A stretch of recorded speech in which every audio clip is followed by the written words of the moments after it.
Futebolaço, eu sou o Dieguinho. Bom, galera, tá entrando no ar a nossa segunda e última edição desta terça-feira, como sempre, com muitas informações para vocês. Então já chego, ó, deixando o dedo no like no começo do vídeo, que me ajuda bastante. Quem for novo aqui no canal, por favor, se inscreva, ative o sininho das notificações e, claro, sigam minha conta pessoal no Instagram. Beleza? E também lá o Futebolaço Podcast. A gente está contando muito com a ajuda de vocês. Estamos crescendo bastante, tá? Dito isso, pô, estamos num calor absurdo aqui no Rio de Janeiro e vários locais do país. Você quer se manter bem hidratado durante o dia e também nas suas atividades físicas, ó, garrafinha térmica da Golcase. Se botou gelado, fica gelado por horas. Botou quente, fica quente por horas. É térmico mesmo, e ó, tem novidade, tá chegando pra mim aqui, tem copo térmico também. Tem uma galera que tira onda aí, que o copo da marca tal,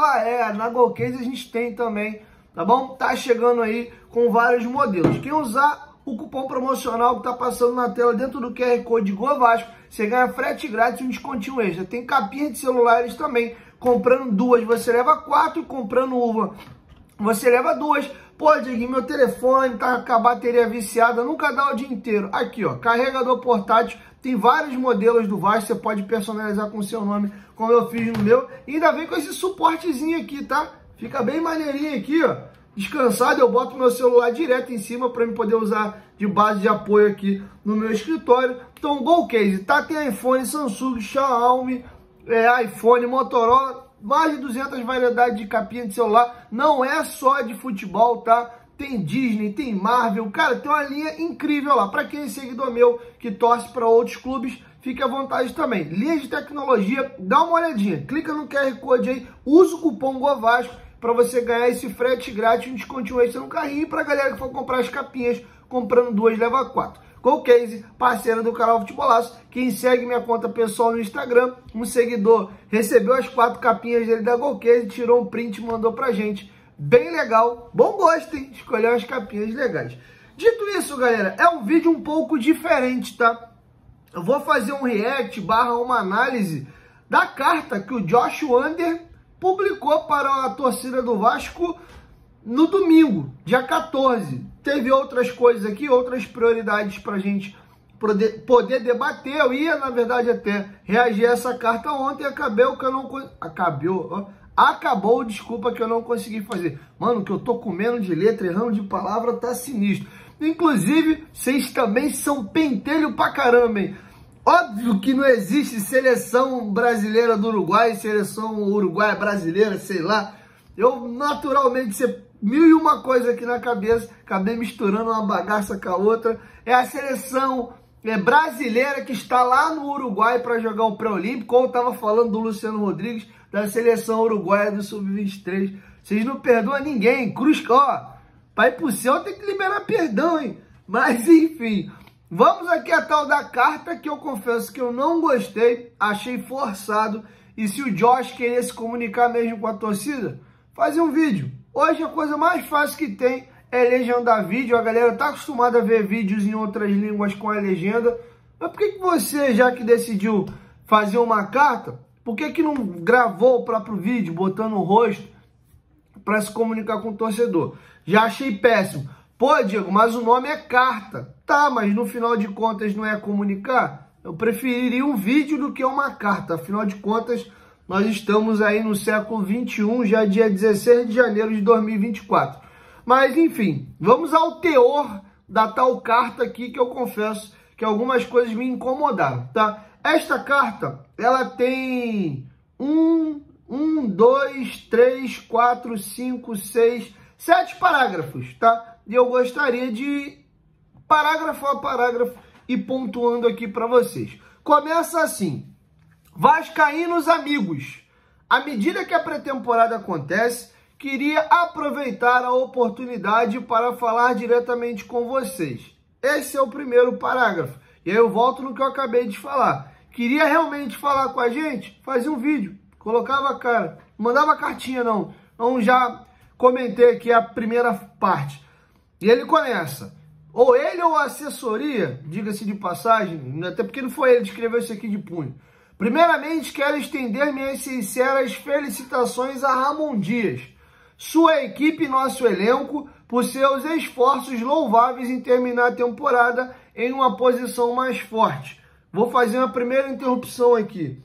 O Ramon Dias e sua comissão técnica são todos eles dignos de todo tipo de elogio. Sem eles, nós estaríamos sim na segunda divisão. A 777 e o Paulo Brax têm o seu percentual de mérito nisso aqui, porque foram eles que contrataram o Ramon, apesar de, diga-se de passagem, ele não era o plano A.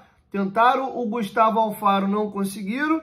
E se eu não me engano, teve uma tentativa no Pesolano. Já tem tanto tempo que algumas coisas já se perderam um pouco na minha memória. Mas o Ramon Dias não era a primeira opção. Foi a segunda ou a terceira. Eu sei que a primeira era o Gustavo Alfaro, que não deu certo. Mas faz parte. Você tentar uma coisa, não deu certo, vai para a segunda. Fato é que o Ramon Dias deu super certo. E os jogadores que ajudaram ao time melhorar no campeonato foram contratados pelo Paulo Brax e pela 777. Ah, mas o Ramon ajudou em alguns. E quem contratou o Ramon? Então, eles têm mérito, sim, nisso aqui. Espero eu que o tema posição mais forte seja só um elogio ao Ramon Dias no comparativo do que ele pegou e para o que ele entregou, tá? Porque se considerar que a temporada do Vasco, o Vasco acabou numa posição forte, aí é loucura. Mas eu entendi o recado aqui. Esse recado é a comissão técnica, que eles pegaram o Vasco numa posição que era lanterna, deixaram numa posição mais forte, duas fora da zona de rebaixamento. Estou cheio de gratidão e imenso orgulho pelas conquistas coletivas de nosso clube e comunidade. Desde os jogadores excepcionais, treinadores e equipe, até o apoio inabalável de vocês, nossos dedicados fãs. Ah, como isso aqui me irritou. Juntos estamos traçando um rumo em direção a um futuro longo, estável e bem-sucedido dentro e fora de campo. É claro que isso aqui para mim não foi escrito por um brasileiro, menos mal, em que sentido? Que aí não foi alguém da assessoria que montou uma cartinha frajuta assim, sobe isso lá para falar que é o Josh. Veio de fora. E aí por que eu falo que isso aqui veio de fora? E aí que eu falo que isso me irritou profundamente. Porque a forma como eles estão tratando a torcida do Vasco é como se estivesse falando de uma franquia de NBA, irmão. Por quê? Os caras usam o termo nossos dedicados fãs, e a gente está no Brasil e aqui não tem fã, aqui tem torcedor, tá? Nossos dedicados torcedores, nossos fiéis torcedores, cairia muito melhor do que nossos dedicados fãs. A gente ama o Vasco, a gente é torcedor, a gente não é fã. Tá? E outro termo que é muito utilizado fora é clube e comunidade, né? Visivelmente você vê que isso aqui é uma visão de fora, tratando o universo Vasco como comunidade e a torcida do Vasco como fã. E aí eu já dei meu ponto de vista. E aí para mim é nítido que isso aqui é um media trainingzinho, é a assessoria de fora, tentando de alguma forma se comunicar com o torcedor. E eu volto no que eu falei lá atrás. Acho péssimo. Queria se comunicar. O John Textor fala toda hora no Botafogo, cara. Vem aqui toda hora. O Josh deu uma entrevista pro Grupo Globo e acabou. Pra falar aquela besteira, aquela bravata. Lembrando os tempos sombrios do clube associativo. Que, né, o que mais tinha naquele clube era bravata. E ele bravateou pra dizer que a partir do próximo ano o Vasco e o Flamengo jogariam em condições iguais financeiras. Isso é uma mentira e talvez nunca o Vasco tem a condição financeira do Flamengo, e isso é básico, isso é matemático, porque o potencial de cada clube é o tamanho de sua torcida, e gostemos ou não, a torcida do Flamengo é maior que a nossa. Para nós estarmos igual ao Flamengo financeiramente ou melhor, é porque a gente vai ter que estar trabalhando muito bem e o Flamengo trabalhando mal. Porque se ele trabalhar no limite dele, no potencial máximo dele, ele sempre vai arrecadar mais que os outros clubes. Isso é básico, isso aqui é matemática. Então ele mete aquela bravata horrível e piorou, não cumpre. A gente na luta contra o rebaixamento até a última rodada do Brasileiro do ano passado. Vamos agora aqui para o segundo parágrafo. Embora seja desanimador que nosso destino tenha dependido da última partida, fico feliz em ver que a ação decisiva tomada no meio do ano trouxe passos muito necessários para uma mudança contínua e positiva. Para esta temporada, estamos trabalhando arduamente para fortalecer e melhorar o nosso elenco para ser competitivo durante os torneios Carioca, Brasileiro e Copa do Brasil de 2024. É Campeonato Carioca, tá? Não Carioca, mas enfim. Acho que eu tô meio amargo com os caras também, né? Mas vamos lá. O trabalho do nosso recém-nomeado diretor esportivo, Alexandre Matos, já pode ser visto com importantes renovações, e está citando os jogadores que acabavam o contrato, renovaram e outros foram comprados, como, por exemplo, o caso do Paulo Henrique, que pertencia ao Atlético Mineiro, a renovação do Praxedes, que o Vasco comunicou de forma oficial hoje, mas isso é um tema para o próximo vídeo, renovação do Maicon e etc. E adições, né? João Vitor, reforço, segundo mais caro da história do Vasco, só atrás do Edmundo em 1999 por 15 milhões de dólares, voltando da Fiorentina, né? O João Vitor chegou, o David chegou, o Rojas chegou, não está oficializado, mas está acertado o Adson e praticamente acertado também o Juan Esforza. Então ele está fazendo esses elogios aqui. Eu concordo com isso aqui, eles romperam um pouco de uma característica de empresa que trabalha a médio e longo prazo de forma muito rápida.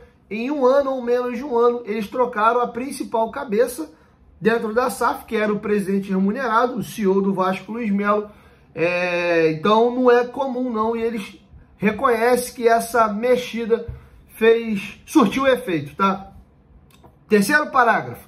Fora do campo, temos muito que nos orgulhar como organização, enquanto nos esforçamos para reconstruir as finanças do Vasco. Esse é um novo Vasco que é profissional e financeiramente sustentável. Até o final de 2023, aumentaremos as receitas em mais de 60%. Reduziremos nossas dívidas em cerca de 100 milhões e aumentamos o valor dos jogadores em mais de 200%. Eles estão fazendo o balanço da temporada passada e algumas coisas aqui dá para a gente confirmar sem nem ter o balanço na mão. Se você pega o elenco que acaba a Série B de 2022 e pega o elenco que acaba o Brasileiro da Série A de 2023, o valor de mercado desse elenco, comparado um com o outro, porra, não existe, né? O Vasco tinha um monte de trintão, um monte de jogador com baixo valor de mercado e hoje temos vários ativos. Então isso é um fato. Sobre a questão do aumento das receitas em 60%, que é muito positivo, só dá para ter certeza disso no balanço. E óbvio que se eles estão colocando aqui, tá isso em balanço. E aí foi pago 100 milhões de dívidas. Que bom, tá? E aqui vai um ponto para mim muito importante dessa nota, tá? Esperamos resultados ainda melhores até o final de 2024, liderados pelo CEO da Vasco da Gama SAF, Lúcio Barbosa, e pela CFO, Kátia dos Santos, que passam de funções interinas para permanentes. A dedicação inabalável deles em estabilizar o Vasco conquistou minha total confiança e apoio. Parabéns ao Lúcio, que fez um trabalho brilhante, é um cara com sangue de Vasco, é vascaíno, tem colocado bastante a cara, tapa. Precisa esperar a janela de contratação do primeiro semestre e daquela que abre lá no meio do ano para eu poder dizer se ele bravateou ou falou a verdade quando disse que chegariam jogadores do tamanho do Vasco. Foi dada lá no Hotel Sheraton um dia depois do término do Brasileirão e ele disse isso, mas até aqui acho o trabalho do Lúcio maravilhoso, tá? Mas em cima dessa falha específica que vai nortear bastante a temporada 2024, vamos ter que esperar acabar as janelas, né? São duas janelas, tá? Antepenúltimo parágrafo. Aguardamos com expectativa o diálogo positivo contínuo com a nova equipe de liderança da associação, assim como tivemos com o presidente Salgado e sua equipe nos últimos 18 meses. Acreditamos que o Vasco Forte vem de uma colaboração estreita entre a SAF e a associação e sempre faremos o nosso melhor para preservar e melhorar isso. Nossos melhores votos ao novo presidente Pedrinho. Olha, o Pedrinho ainda não é presidente, ele ainda não assumiu, vai ter uma solenidade dia 29, que eu fiquei sabendo. A data da posse está marcada para dia 22 e quero ouvir do Pedrinho, tá? Inclusive, já estamos negociando uma data para o Pedrinho ir lá no Futebol Nosso Podcast, tá? Tô adiantando isso a vocês, foi uma promessa que ele fez, e o Pedrinho é um cara de palavra, ele vai lá conversar com a gente. Tô tentando fechar ainda dentro desse mês de janeiro, se não, a gente deve estar fazendo no mês de fevereiro, mas já estamos nesse processo aqui. O Edmundo, por exemplo, que é um dos rostos, é um dos cabeças do grupo Sempre Vasco, tem criticado demais a 777, tanto no canal dele Mundo Ed, como também na entrevista que ele me deu na quinta-feira passada no Futebolaço Podcast. Inclusive, tem corte dele lá no canal, falando que o Pedrinho não é ouvido pra nada, tá? Inclusive, ele teceu duras críticas a 777, a venda dos jogadores, a forma como algumas coisas estão acontecendo. Na nota aqui, o Josh, né, que é o Josh que tá mandando a carta, diz que acreditamos que o Vasco Forte vem de uma colaboração estreita entre SAF e associação. Pelo menos não é isso que a gente tem escutado das pessoas do grupo da Sempre Vasco. Vamos aguardar. É bem verdade que eles não têm cargo no clube ainda, né? Pode ter uma conversa momentaneamente por consideração, mas eles ainda não têm poder algum no clube. Vamos aguardar. Quero ouvir da boca do Pedrinho como é que tá essa relação. Penúltimo parágrafo. Nos 18 meses desde a criação da Vasco SAF, fizemos um progresso substancial ao abordar a situação desafiadora enfrentada pelo clube. No entanto, reconhecendo que ainda há muito trabalho pela frente, quero assegurar-lhes que nosso compromisso com o Vasco é duradouro. Eu e a equipe da 777 Partners estamos determinados a fornecer ao clube uma base financeira sólida, que é fundamental para garantir o sucesso sustentável por muitos anos. Ele está dizendo nesse trecho aqui que o projeto com o Vasco não é curto, é uma coisa longa e que está focado na reconstrução financeira do clube. E alguns movimentos você vê que são interessantes mesmo. A gente, óbvio que a gente é torcedor, tá machucado e pô, quer título, quer ser campeão. E o Alexandre Matos bateu muito nessa tecla de pavimentar, de dar estrutura, de melhorar o estádio, CT, profissionais, elenco. Tudo é um processo. Para chegar ao título, essas outras etapas aqui tem que estar consolidadas. Pode acontecer um clube estar todo zoneado e bater campeão? Acontece, mas normalmente a desgraça vem logo à frente, a dívida extrapola e o clube fica no fundo do poço por muitos e muitos e muitos anos. Aconteceu com o Vasco, aconteceu com o Botafogo, aconteceu com o Cruzeiro. O Bahia tem uma trajetória esportiva diferente desses gigantes que eu citei aqui, mas também é um clube que não virou SAF à toa. Curitiba, que teve seu protagonismo em alguns momentos, é outro clube que virou SAF também. Temos aí clubes brasileiros associativos, como o Santos, afundado numa dívida enorme agora e jogando uma segunda divisão, bem complicado. E olha que vendeu Neymar, vendeu Robinho, um dos últimos melhores jogadores do futebol mundial, alguns saíram lá da Vila Belmiro. O próprio Rodrigo, que hoje está também no Real Madrid. Enfim, então eu concordo muito com isso aqui, tá? Se realmente for verídico, verdadeiro, tudo que a gente está lendo aqui, o Flamengo passou por esse processo, tá? O Flamengo hoje, que é o super time, cheio de dinheiro, contrata todo mundo e perere parará, passou um período arrumando a casa. Pô, Diego, mas o Flamengo fez com recurso próprio. Tinha a época até uma dívida maior com o Vasco. A gente não virou SAF para acelerar o processo? Verdade. Acho que o Vasco tá indo bem mais rápido com a SAF do que se ele fosse fazer sozinho com as próprias pernas. Sendo que o contrato que foi feito, no modelo que foi feito, com os valores que foi feito, não permite o Vasco dar essa pancada. Lembrando que teve uma mentira, fato, falada para todo mundo, que era 700 milhões para investir no futebol e 700 para pagar a dívida. Quando na verdade é um dinheiro só, que ele entra no cofre da Vasco da Gama SAF, é somado ao próprio recurso que o Vasco tem para simultaneamente pagar a dívida e investir no futebol. Então é natural que o Vasco tenha uma dívida absurdamente grande e o Vasco está investindo no futebol, mas ele também tem que estar pagando essa dívida.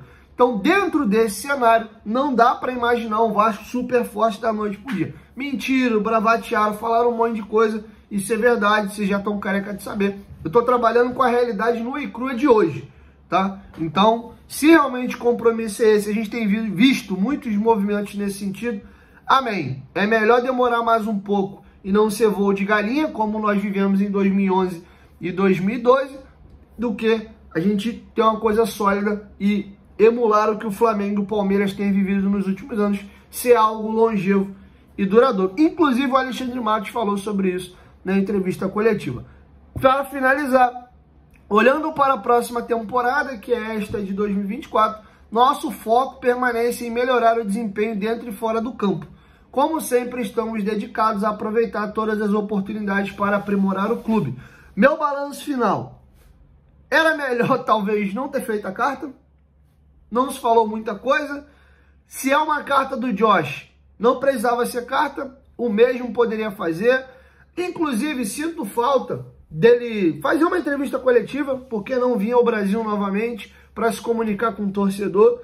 Foi prometido muita coisa, inclusive por ele, e até hoje sequer ele pediu desculpa ou se retratou daquilo que ele falou antes daquele Flamengo e Vasco lá na temporada 2022, falando que no próximo Vasco Flamengo de 2023 seria assim, e não foi. Mas, enfim, pelo menos foi uma tentativa de alguma coisa que pro Diego não surtiu muito efeito, não. Concordei com algumas coisas, discordei de outras, mas me incomoda demais tratar o torcedor do Vasco como fã, citarmos todos nós como comunidade, americanizando aqui tudo, e é uma comunicação fria, longe. A gente gosta disso aqui, cara, olho no olho. Custava nada ter gravado um vídeo, e talvez o vídeo não venha por isso, porque é uma nota de assessoria, não é o Josh. Enfim, vamos aguardar aí cenas dos próximos capítulos. Confesso que eu curto muito mais o posicionamento do do John Textor no Botafogo, que é o cara que tá direto aqui, assiste os jogos com frequência no estádio, vai no vestiário, dá entrevista com frequência, passa até do ponto, vai pro Twitter, o caramba. O torcedor do Botafogo deu uns cacetes nele já um pouco por isso, mas ele erra, ele acerta, mas ele tá ali, ele bota a cara. A 777 é outra parada, é um grupo, né, é uma relação distante, fria.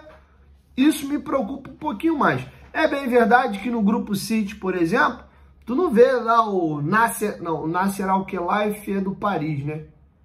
Enfim, tu não vê lá no Grupo City, quem é o cara do Grupo City? É o cara que bota a cara, fala o tempo todo. Não tem muito isso. Mas a gente é brasileiro, a gente tá um pouco mais acostumado com isso. Ao Diego, me agrada mais a postura e o modus operandi do John Textor, beleza? Enfim, tá feito aí a carta do Josh Wander, publicado no site oficial do Vasco. Quero te ouvir. Deixa a sua opinião aqui embaixo nos comentários. Se tu acha que eu tô azedo, se eu exagerei, se você concordou. Ah, Diego, eu concordei aqui, discordei ali. Isso é saudável, tá? Deixa a sua opinião aqui embaixo nos comentários. Assim a gente encerra a nossa segunda edição. Amanhã eu vou tentar fazer um esforço aqui para deixar um vídeo pronto para vocês antes do meio-dia, porque amanhã, 1 da tarde, vou estar entrevistando o Sidney Loureiro, ex-diretor do Botafogo, trabalhou no Botafogo, na base do Botafogo, na base do Fluminense, foi no profissional do Botafogo 13, 14, foi campeão carioca, trabalhou com o Sidor, foi aquele super time do Botafogo de 2013, é um cara de mercado, quero muito discutir com ele questão de SAF, então a gente vai falar muito de Botafogo, mas vamos falar muito também de SAF, tá? Então é um profissional de mercado competentíssimo, cara com uma bagagem, uma estrada muito longa no futebol. Então é um papo legal para vocês assistirem, tá? Então já sintonizem amanhã, 1 da tarde, no Futebolaço Podcast, de 1 às 3. A gente vai estar discutindo muito gestão, eu conto com vocês lá, beleza? 1, 2, 3, Futebolaço. Tamo junto, família, a qualquer momento, de volta, nós estamos juntos. Valeu!